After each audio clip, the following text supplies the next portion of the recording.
It's 3:30 a.m. in a neighborhood in the city of Akron. CCTV records a man in a jumpsuit walking up to a house. Seconds later, what could only be a nightmare begins. Akron 911. I got a fire going on Fulton Avenue. It's fully engulfed. I think there's people in the house.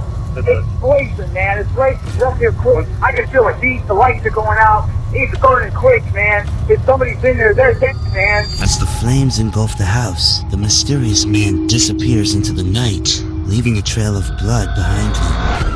Oh my God. Hurry, please.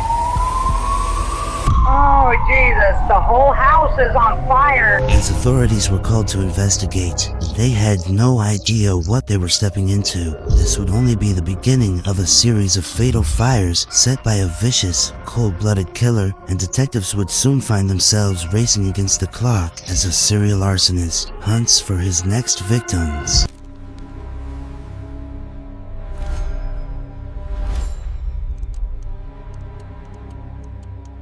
The first deadly fire happened in April of 2016. A home on Fulton Avenue went up in flames, killing Lindell Lewis, 56, and Gloria Jean Hart, 61. Investigators later ruled it an arson, but at the time, no suspect was arrested. Akron 911. This is 725. It's next door. I can feel the heat. The lights are going out. It's burning quick, man. If somebody's in there, they're dead, man. You can get up here real quick. Hey, they're on their way already. First, let me say that I hate having to put you out there like that. Like all of that was terrible. Like, what the hell? Heck. You cuss, that's my first language. But I was worried because they said you lived down there, and I hadn't seen or heard from you, so I waited. Yeah, I was there earlier that day because I was over my auntie's house doing a job for her. Mm-hmm. Now, what's her name? Michael Williams. I forgot her last name. Her husband. She works across the street right there. Okay. Now, I ain't trying to, stir your brain, because the main reason I want to find you, make sure, one, that you safe and you okay, and to find out. I didn't know nothing about it until my sister then called me, and Mr. Hughley called me. And what they say?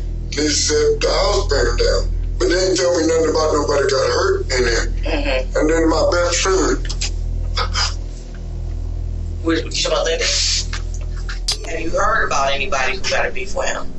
Oh, no. Not that I know of. Now, what was that thought you just had? That was that I know of. Nobody I know right off the hand. That don't seem like the truth. It seems like you're choking on the truth right now. I said, I don't know offhand, because I didn't know the people he knew. It's obvious you just had a thought. Do you just not want to speak because all of us in here, or no? You not want to speak because you had the police? I don't know. You definitely had a thought right there. All I know is they purport to have a restraining order on that guy across the street. Stand something. That's all I knew. You're the only person that ain't even gave a scenario. And that kind of made me suspicious. Scenario means of anything that you might have heard or thought. You're the only one. But I don't know nothing. I wasn't there. I know you weren't there. I hadn't been there in a couple of days. You weren't there, but you're the only one. All right, let's do it this way. The night of the fire, the night it happened. I was at my niece's house. What time did you get there? I don't know what time we got there. Was it light outside or was it dark? I don't know. We was intoxicated, what can I say? Who were you with? Me and my niece. And what time did you leave there? The next day, I think. What time did the fire happen?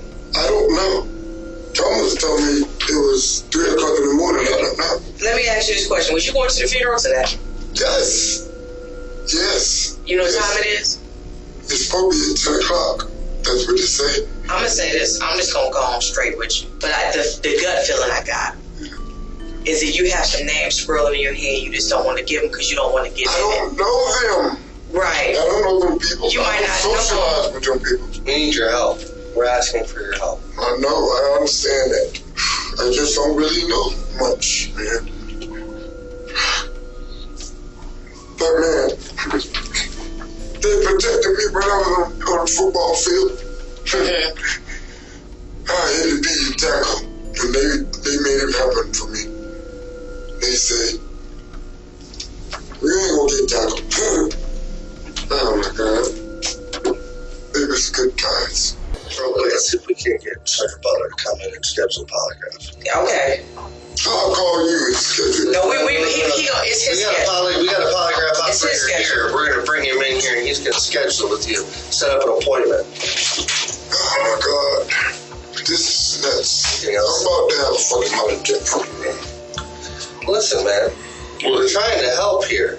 We're not. I know, I will. If I can help you, I will. I swear to God, I will.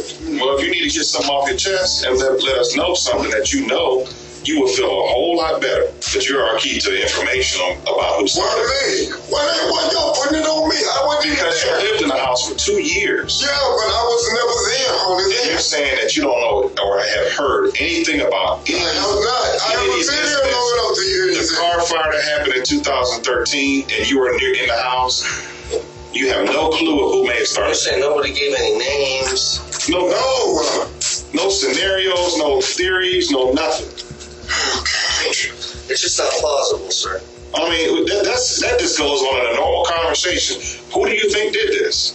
I don't know. That's just part of a normal Yes, I conversation. do. Mr. Garrett, this Sergeant Butler. He's How you doing, sir? They're saying you want to take a polygraph. Well, I'm taking a polygraph for Henry. You just said you would. You volunteered. You said, while we at it, let me take a polygraph. I didn't say that. I said Is that what he said? That's what they said.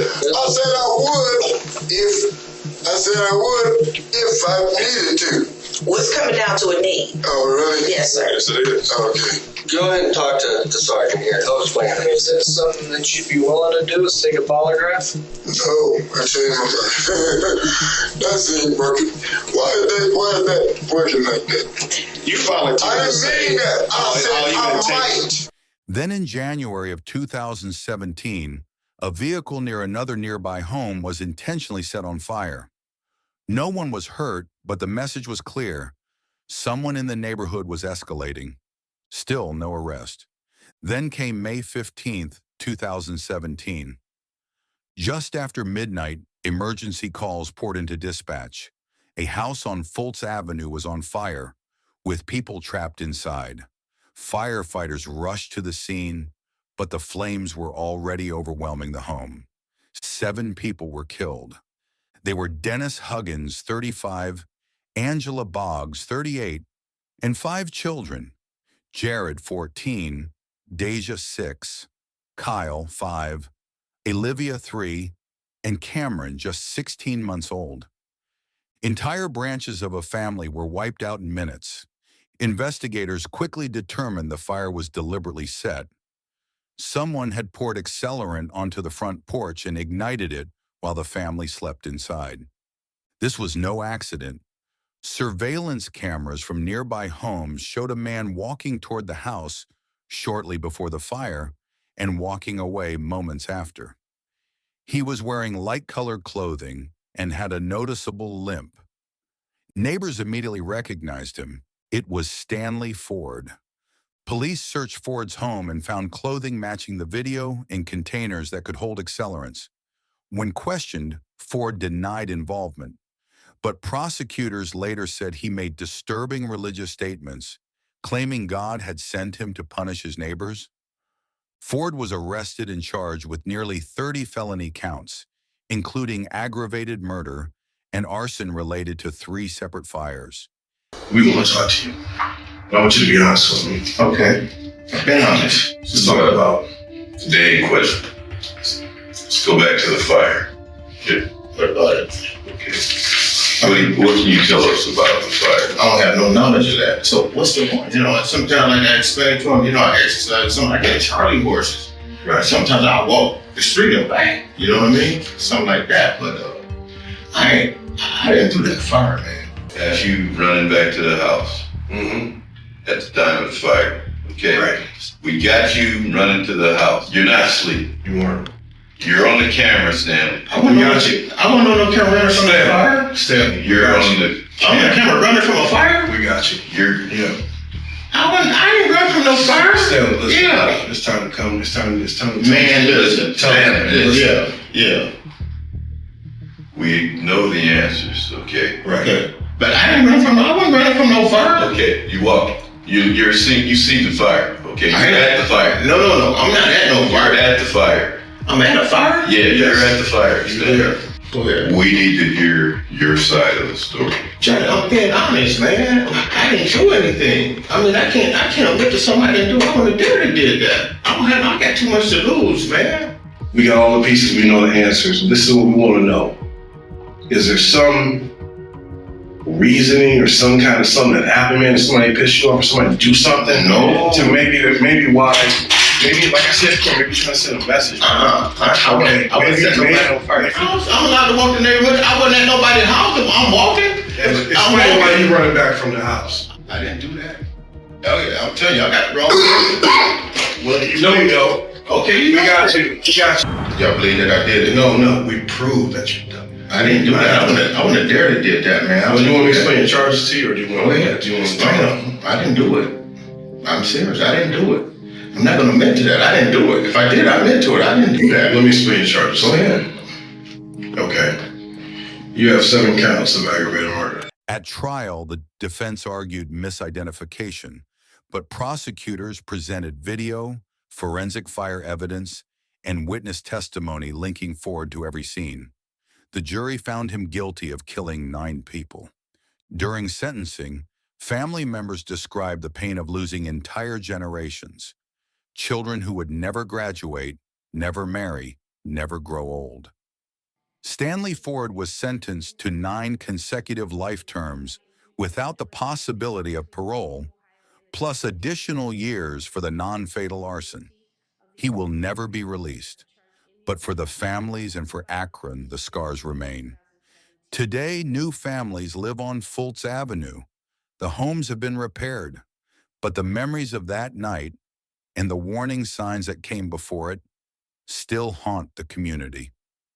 Because sometimes the greatest danger isn't a stranger, it's the person living just down the street. This has been True Crime 48 Hours, telling the stories that must never be forgotten. Stay aware, stay safe, and we'll see you in the next case.